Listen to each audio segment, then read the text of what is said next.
இவ்வளவு கஷ்டப்பட்டோம். இன்னும் நம்மளுக்கு அந்த ஆன்லைனில் பதிவு பண்ணணும்னா 25 நாள் சொல்கிறாங்க. இதெல்லாம் ஒரு காலத்தில் இருந்துச்சா? இல்லை.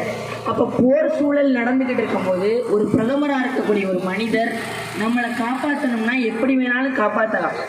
ஆனால் இன்றைக்கி பாமர கிராம மக்களுடைய அடிவயிற்றில் கை வைத்துக்கிட்டு பெட்ரோல் டீசல் விலையை ஏற்றுறது, இந்த தேர்தல் முடிஞ்சோடனே மறுபடியும் அதனுடைய வேலையை செய்ய ஆரம்பிச்சிருவாங்க. அதனால தான் இந்த எடப்பாடி பழனிசாமி அவருடைய கட்சிக்கே உண்மையாக இல்லை. அம்மையார் ஜெயலலிதா இறந்து போயிட்டாங்க, அவரோட ஆன்மா கூட இவர மன்னிக்காது.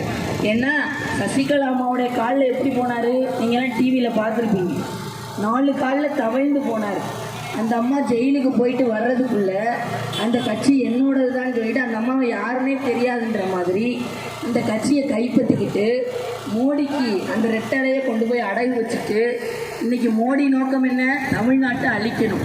அப்போ எடப்பாடி போய் அவரோட கூட்டணி வச்சாருன்னா இவங்க 2 பேரும் சேர்ந்து என்ன செய்வாங்க?